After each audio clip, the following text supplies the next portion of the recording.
Hello explorers, उम्मीद है आप लोग खैरियत से होंगे। इस month stack web development course में हम कुछ बहुत इंपॉर्टेंट चीज़ें डिस्कस करेंगे, ठीक है। तो काइंडली लाइक, सब्सक्राइब और बेल आइकन को प्रेस कर दीजिए। और आज का हमारा टॉपिक है ये। क्या देखने लगे, अब हम देखेंगे एक इंपॉर्टेंट टॉपिक को कि रिएक्ट कौन सा सिंटेक्स फॉलो करता है, ठीक है। हमने ये चीज़ देखी पिछली क्लास में कि हम लोग जावास्क्रिप्ट के फंक्शन के अंदर एचटीएमएल लिख रहे थे, ऐसे ही है सिंपल। अगर हम जावास्क्रिप्ट के अंदर एचटीएमएल लिखे हैं तो वो अलाउ नहीं करता। तो बेसिकली ये कौन सा सिंटेक्स फॉलो हो रहा है, JSX का, ठीक है। अब आप लोगों के पास ये क्वेश्चन आएगा कि भाई JSX क्या है, ठीक है। JS का तो हमने सुना जावास्क्रिप्ट, ठीक है। एक अभी क्वेश्चन भी आया हमारे पास कि JS का तो हमें पता है जावास्क्रिप्ट, JSX क्या चीज़ है। तो JSX बेसिकली क्या है, जावा स्क्रिप्ट XML, ठीक है। अब बेसिकली ये क्या है, ये रिएक्ट के अंदर होता है, ठीक है। ये चीज़ आपने याद रखनी है कि रिएक्ट के अंदर हम JSX सिंटेक्स को फॉलो करते हैं। और ये सिंटेक्स हमें क्या अलाउ करता है, ये सिंटेक्स हमें इस चीज़ का अलाउ करता है कि हम एक जावास्क्रिप्ट के फंक्शन के अंदर HTML डायरेक्ट लिख सकते हैं, ठीक है। इंस्टेड ऑफ वो document dot gate element by ID वगैरह जो हम करते थे, हम सिंपल इसके अंदर H1 लिखेंगे। तो अभी हमारा कौन सा सिंटेक्स फॉलो हो रहा है, JSX, ठीक है।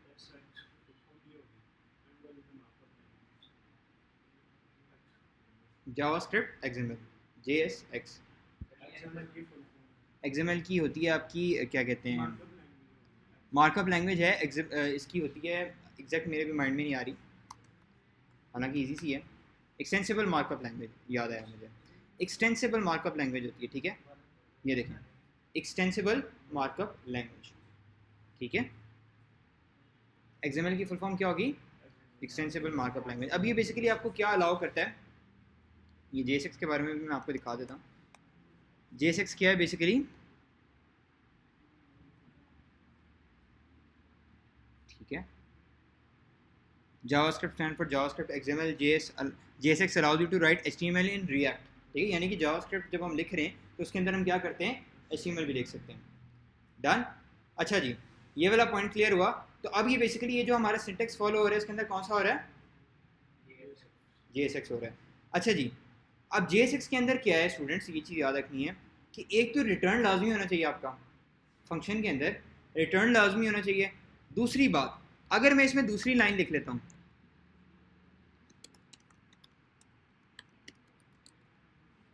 ठीक है, सेमीकोलन रिमूव कर लें, तो अब क्या है कि बेसिकली मुझे एरर दे रहा है। एरर मुझे क्या कह रहा है, adjacent JSX element must be wrapped in an enclosing tag, ठीक है। तो बेसिकली स्टूडेंट्स ये चीज़ आपने याद रखनी है कि जब भी आप रिएक्ट का कंपोनेंट, यानी अभी हमारा ऐप डॉट जैसे कंपोनेंट है, रिएक्ट का जब भी हम एक कंपोनेंट बना रहे हैं, ये चीज़ आपने याद रखनी है कि उसका जो पहला टैग है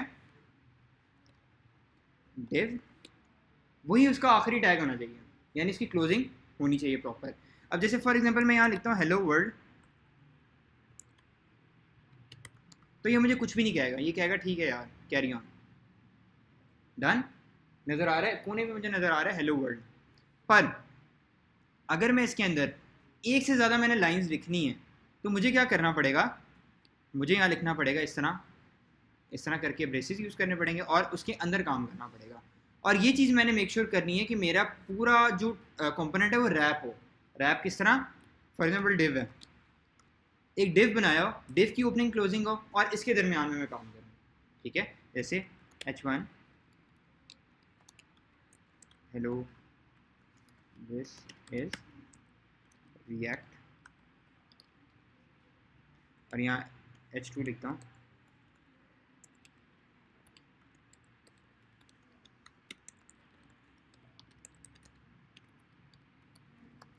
डन।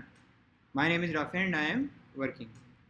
तो अब ये देखें मुझे दोनों लाइन्स शो हो रही हैं। तो समझ आया कि बेसिकली अगर हमने एक से ज़्यादा लाइन्स यूज़ करनी है तो हम क्या करेंगे, JSX आपको ये चीज़ कहता है कि आपको आपकी ओपनिंग और क्लोजिंग टैग सेम होना चाहिए, ठीक है। अच्छा जी, hello this is react, my name is react and my name is Rafi and I am working, good. अच्छा जी, ये वाला पॉइंट हो गया क्लियर, ठीक है। स्टूडेंट्स की चीज़ याद रखनी है कि अगर ये जो आर है इसकी ओपनिंग हो रही है, अगर ये मैं नेक्स्ट लाइन पे कर लेता हूँ, ठीक है, ये देखो अब ये क्या हो गया, ब्लर हो गया, यानी कि डल हो गया। इसका मतलब ये इसको एक्सेस नहीं कर पा रहा। तो ये चीज़ आपने याद रखनी है कि जो रिटर्न के बाद है ना, ये रिटर्न के साथ उसी लाइन में ओपन होना चाहिए, ठीक है। डन। अगर मैं इसको इस तरह कर लूँ, इंटर दबा दूँ, तो ये मुझे डल शो कर रहा है और यहाँ मुझे कुछ भी नहीं शो होगा, ठीक है। तो इस चीज़ का भी ख्याल रखना है। और स्टूडेंट्स एक चीज़ है कि अगर फॉर एग्जांपल आप डिव नहीं यूज़ करना चाहते, आप डिव नहीं यूज़ करना चाहते, आप सिर्फ इसको सिंपल रैप करना चाहते हो, तो इसके अंदर बेसिकली एक और कॉन्सेप्ट आ जाता है जो कि है रिएक्ट फ्रेगमेंट्स का। बेसिकली इसका क्या बेनिफिट है कि हमारी एप्लीकेशन को लाइट वेट बनाते हैं, यानी अननेसेसरी में एक टैग नहीं यूज़ करना पड़ा ना डिव का। अब फ्रेगमेंट हम किस तरह यूज़ करते हैं, दो तरीके हैं, रिएक्ट डॉट फ्रेगमेंट, ठीक है।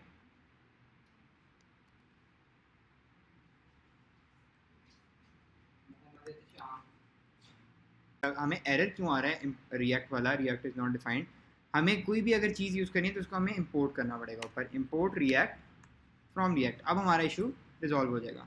तो अब ये देखें हमारे कोड पे कोई इफेक्ट नहीं पड़ा, पर हमें क्या हो गया कि हमारा काम हो गया और हमने अननेसेसरी कोई टैग नहीं यूज़ किया। रिएक्ट डॉट फ्रेगमेंट को वो बेसिकली आपका कोई स्पेसिफिक टैग नहीं लेके आता। रिएक्ट डॉट फ्रेगमेंट यूज़ ही बेसिकली सिर्फ रैप करने के लिए होता है। क्लियर हो गया। डिव बेसिकली एक स्पेस ले लेगा ना आपकी डिव की, जबकि ये कोई स्पेस नहीं ले रहा। तो बेसिकली अगर आप रिएक्ट फ्रेगमेंट यूज़ करेंगे तो वो ज़्यादा बेहतर अप्रोच कंसिडर होती है, ठीक है। अच्छा जी, एक ये पॉइंट हो गया। और अगर आप ओपनिंग और क्लोजिंग ऐसे कर दें, ठीक है, एम्प्टी ओपनिंग और क्लोजिंग कर दें इस तरह करके, नज़र आ रहा है आपको एम्प्टी ओपनिंग और क्लोजिंग, तो ये भी बेसिकली रिएक्ट फ्रेगमेंट ही कंसिडर होता है, ठीक है। तो या आप रिएक्ट डॉट फ्रेगमेंट करके लिख सकते हैं, या तो आप एम्प्टी ओपनिंग और क्लोजिंग कर सकते हैं, तो वो क्या समझेगा, रिएक्ट फ्रेगमेंट। ठीक हो गया, क्लियर है पॉइंट।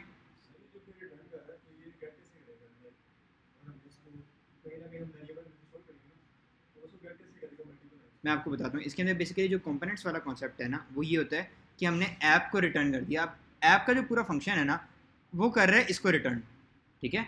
अब हमने, आपका ये क्वेश्चन होना चाहिए कि हम इसको कॉल किधर कर रहे हैं, ठीक है। तो कॉल हम इसको करें इंडेक्स डॉट जेएस में, ये नज़र आ रहा है आपको ऐप को, ठीक है। अच्छा, ये चीज़ स्टूडेंट्स आपने याद रखनी है कि नेक्स्ट क्लास में भी मैं आपको रिपीट करूँगा ये, कि जो भी हमारे रिएक्ट के कंपोनेंट्स होते हैं ना, वो कैपिटल में होते हैं। नज़र आ रहा है, ऐप का हमने ए कैपिटल किया हुआ है।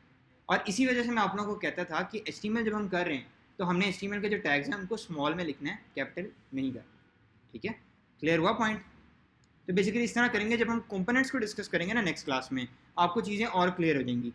कंपोनेंट्स कितने टाइप के होते हैं, क्या क्या चीज़ें कंपोनेंट्स हमारे बेसिकली क्या क्या कंपोनेंट्स होते हैं हमारे, जैसे क्लास कंपोनेंट्स होते हैं, फंक्शनल कंपोनेंट्स होते हैं, वो हम नेक्स्ट क्लास में कवर करेंगे। और इनका लिखने का सिंटेक्स किस तरह है उसको भी देखेंगे, ठीक है।